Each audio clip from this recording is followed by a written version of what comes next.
नमस्कार, खबर हरियाणा में आपका स्वागत है। मैं हूं आपके साथ आंचल चनालिया। शुरुआत करेंगे अपनी पहली खबर के साथ। गुड़गांव में भारत और मॉरिशस के बीच मधुर संबंध स्थापित करने और संबंधों को मजबूत करने के लिए गुड़गांव में एक शाम भारत मॉरिशस दोस्ती के नाम कार्यक्रम का आयोजित किया गया। इस कार्यक्रम में मॉरिशस के प्रधानमंत्री अनिरुद्ध जगन्नाथ और हरियाणा के राज्यपाल कप्तान सिंह सोलंकी के साथ केंद्रीय ग्रामीण विकास मंत्री चौधरी बीरेंद्र सिंह, उनके साथ उत्तराखंड के पूर्व मुख्यमंत्री रमेश पोखरियाल ने शिरकत की। वहीं इस मौके पर पोखरियाल की किताब मॉरिशस की स्वर्णिम स्मृति का विमोचन भी किया गया।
एंड एक्टिविस्ट के द्वारा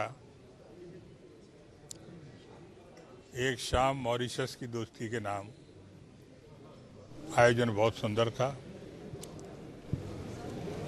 और खुशी की बात यह है कि इसमें मॉरिशस के प्रधानमंत्री श्री अनिरुद्ध जगन्नाथ सपत्नीक यहाँ पर उपस्थित थे। केंद्रीय मंत्री श्री बीरेंद्र सिंह चौधरी जी भी थे, गोवा के डिप्टी चीफ मिनिस्टर दसूजा भी थे और सांसद और उत्तराखंड के पूर्व मुख्यमंत्री रमेश पोखरियाल भी थे। और गुड़गांव में जो संगठन काम करते हैं, अन्य उद्योग हैं, ऐसे बहुत बड़ी संख्या में प्रतिभावान लोग, प्रभावी लोग भी इस अवसर पर उपस्थित थे। ये जानकर बहुत खुशी हुई है कि जब देश के प्रधानमंत्री नरेंद्र मोदी ने मॉरिशस का दौरा किया, उस समय से कल्चरल के साथ ट्रेड संबंधी टाइज और स्थापित करने के लिए एक दोनों देशों का ग्लोबल ट्रेड फोरम गठित हुआ है और ये संबंध और आगे बढ़ेंगे और पूरे विश्व के लिए ये संबंध एक उदाहरण बनेंगे।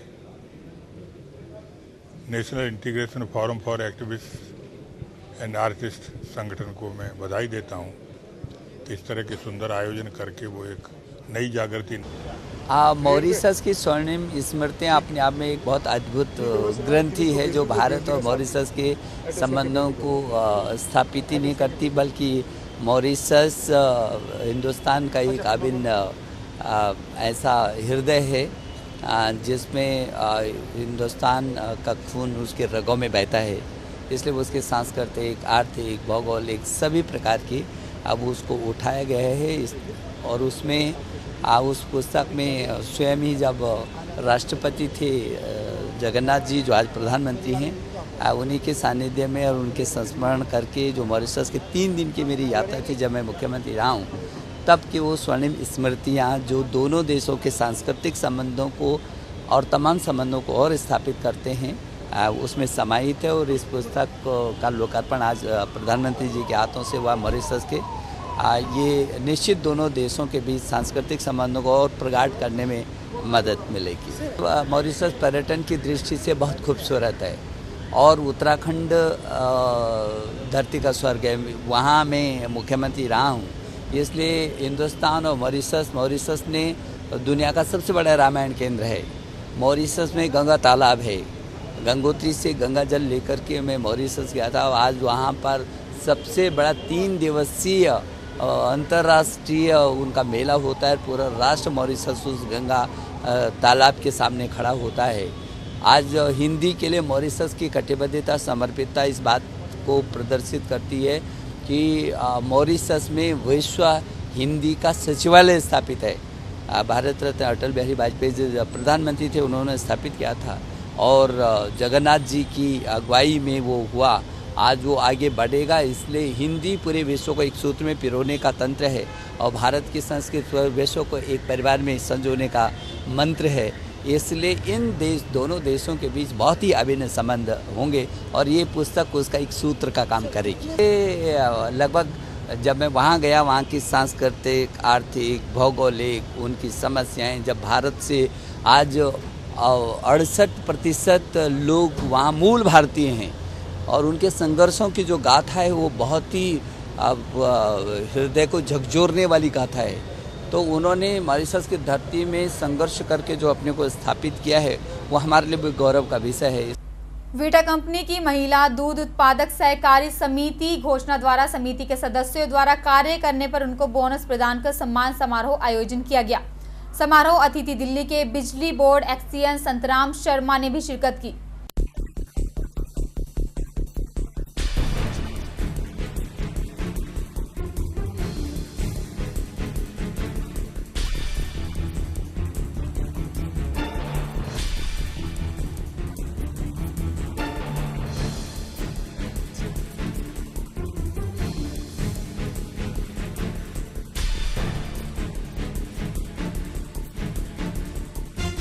महिला समितियां हैं, उनको भी एक शिक्षा मिले कि एक छोटे से गांव में इतनी राशि बांटी जा रही है एक साल में, ये बहुत बड़ी बात है। मैं दोबारा से कहूँगा 56,791 लीटर कुल दूध खरीदा गया, 156 लीटर एवरेज से दूध खरीदा गया। पिछले साल 137 लीटर के एवरेज से दूध खरीदा गया था। 3 लीटर 240 ग्राम एक सप्लायर ने दूध दिया। 49 सप्लायर की एवरेज आई थी। एक सप्लायर की जो औसत आई प्रतिदिन दूध देने की 3 लीटर 240 ग्राम आई। इसके अलावा 56,391 लीटर दूध सदस्यों से खरीदा गया, वो कुल बताया था मैंने 56,791 लीटर। 22,89,318 रुपए का दूध खरीदा गया और मेंबरों से 22,69,426 रुपए का दूध खरीदा गया।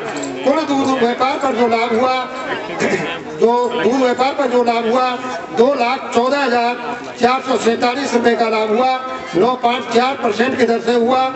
इसमें जाहिर होता है सेक्रेटरी का काम और कमेटी की भागीदारी, प्रबंधक कमेटी की भागीदारी और सेक्रेटरी का जो काम करने का तरीका है बहुत ईमानदारी, बहुत मेहनत का है। और मैं श्रीमती शीतल देवी सचिव को इसके लिए धन्यवाद करूंगा कि उन्होंने बहुत लगन से, बहुत मेहनत से अच्छी परसेंटेज दूध व्यापार पे दी है। साथ में अशुद्ध जो लाभ हुआ 2,26,149 रुपए का लाभ हुआ। इसमें ब्याज का लाभ, दाखिला फीस, दूध व्यापार, घर पर लाभ, ये सारा लाभ इसमें शामिल है। करवा चौथ के दिन जब हर तरफ पत्नी अपने पति की लंबी उम्र की कामना कर चांद का इंतजार करती है, तो तभी यमुनानगर में एक पत्नी ने ही अपने पति को मौत के घाट उतारने के लिए अपने भाई का सहारा लिया और हत्या को अंजाम देने के बाद दोनों ही फरार हो गए। यही नहीं, हत्या करने के बाद उसने अपने पति की मौत की सूचना भी आरोपी पत्नी ने फोन कर पति के भाई को दी। फिलहाल पुलिस इस मामले की जांच में जुटी है।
ये सर हमें जो है ना 7:46 में कॉल आया इसका भाई से, पंजाब से।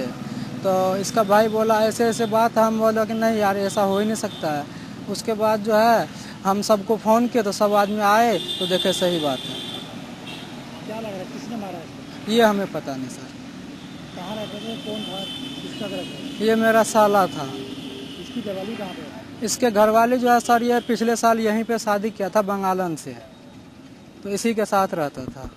क्या उसने मरवाया इसको? ये हम बता नहीं सकते सर, लेकिन हाथ तो लग रहा उसी का है, इसलिए कि बार बार वो धमकी देता था इसको।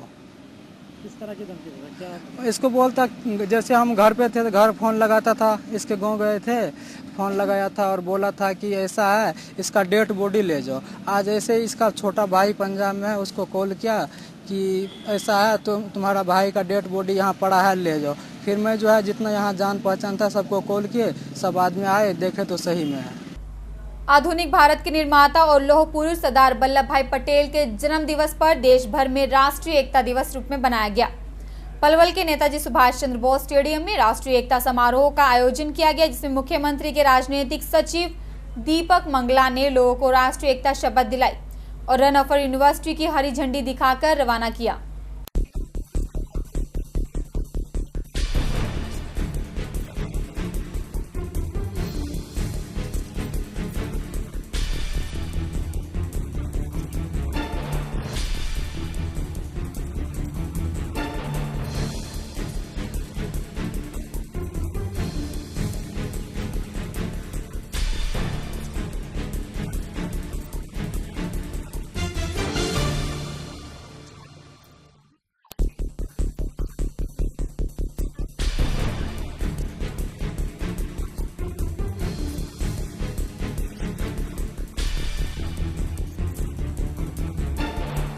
सभी को सरदार वल्लभ भाई पटेल के जन्म दिवस की बहुत बहुत शुभकामनाएं देता हूं।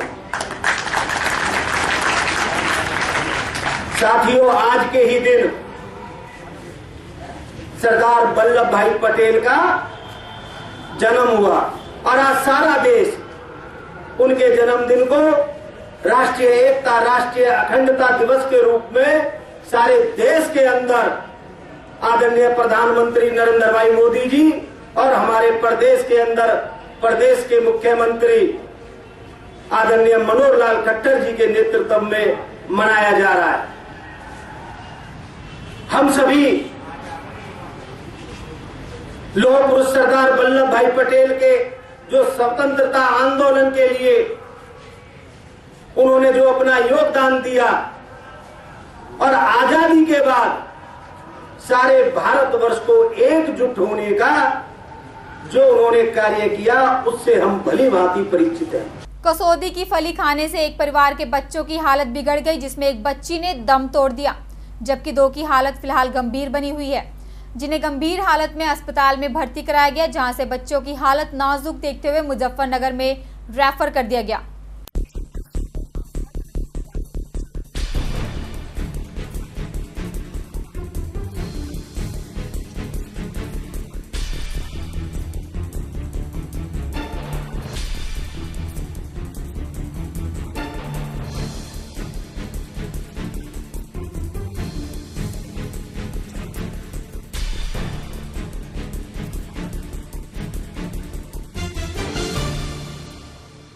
जी, इस तरीके से हुई है। लड़की के जो वालिद साहब हैं ये भट्टे पे मजदूरी क्या करते हैं जी, और भट्टे पे मजदूरी करने के लिए जैसे भट्टे पे गए हुए थे वहाँ पे ये अपना काम कर रहे थे तो बच्चे आपस में खेल रहे थे। ये खेलते खेलते खेत के किसी किनारे चले गए, वहाँ से इन्होंने कोई फली तोड़ी पेड़ पे से और उसको फली समझकर खा लिया, जिसके खाने की वजह से लड़की की हालत खराब होती गई। माँ बाप उसको तुरंत पता लगने पर अस्पताल में लेके गए। अस्पताल वालों ने उसको कुछ घंटे अस्पताल में रखा। उसके बाद उन्होंने कह दिया कि भाई इसकी हालत ज़्यादा ही गंभीर है, आप इसको अस्पताल में और कहीं दाखिल कर सकते हो, ये इसकी उम्मीद हमारे पास नहीं है, आप इसको ले जा सकते हो। जैसे ही इस लड़की को अस्पताल में से लेकर अपने गांव में आ रहे थे अस्पताल में भर्ती कराने के लिए, इस लड़की ने रास्ते में ही दम तोड़ दिया है। कितने बच्चे अभी भी कितने बच्चे बीमार हैं? अभी 2 बच्चों की और हालत गंभीर बनी हुई है, जो कि अभी सरकारी अस्पताल जिला मुजफ्फरनगर में भर्ती किए हुए हैं। जैसे अभी जुग्गे में यहाँ से गए बैठे भी सर जी जुग्गे बना रहे थे जी चिंटो की। अब बच्चे खेलते खेलते वहाँ चले गए मुझे खेत के द्वारा, वहाँ फली सी खड़ी वह खाई उन्होंने ला के। उसके बाद उन्हें खांसी हुई, फिर बुखार बना, जिसे हमने वहाँ रोड की भर्ती करी। अब अगले दिन पता चला क्या लगा इन्होंने उसके पनवाड़ की फलियाँ खा रखी, लमड़ी बच नहीं जी। 9 बजे जवाब दे दिया हमें डॉक्टर ने। फिर हम श्यामली के लिए लेकर चले जी। रास्ते बाद तो 2 सांस से भरे, मुंह से जमूड़ आया और फिर इंतकाल हो गया। कितने बच्चों ने फली खाई थी? हमारे 5 बच्चे थे, 5 में से 3 की हालत तो ज़्यादा ही खराब थी, एक का तो इंतकाल हो गया, 2 भर्ती। दिल्ली के पूर्वी सीमावर्ती क्षेत्र में हरियाणा और उत्तर प्रदेश को जोड़ने वाले 6 लेन के अर्ध चंद्राकार ईस्टर्न पेरिफेरल एक्सप्रेस वे निर्माण के लिए पलवल में होने वाले शुभारंभ कार्यक्रम को किसानों का जबरदस्त विरोध झेलना पड़ा। उक्त एक्सप्रेसवे के लिए अधिगृहित जमीन के मुआवजे की मांग को लेकर आज यहां आधा दर्जन गांवों को किसानों का गुस्सा फूट पड़ा। उन्होंने पलवल के शुरू होने वाले इस हाईवे के निर्माण को जबरदस्ती बंद करा दिया।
काम हमने बंद करवाया, हम कहाँ खाएंगे आगे? मर जाएंगे। इसलिए बंद कराया। यूँ करवाया हम कहते खोपड़े फोड़ देंगे क्या हम मर जाएंगे? कारण क्या काम बंद कराने? तो जब हमें पैसा मिलेंगे जब छोड़ेंगे, हम कब ना छोड़े इतने पैसे बहुत कम मिले, इतने में कहीं 16 लाख में कहा हो, मैं कुछ भी ना 16 लाख मट्टी बना उठ रही खेत। उद्घाटन किया है, क्लीनिंग अभी काम शुरू किया है, ये हमारा।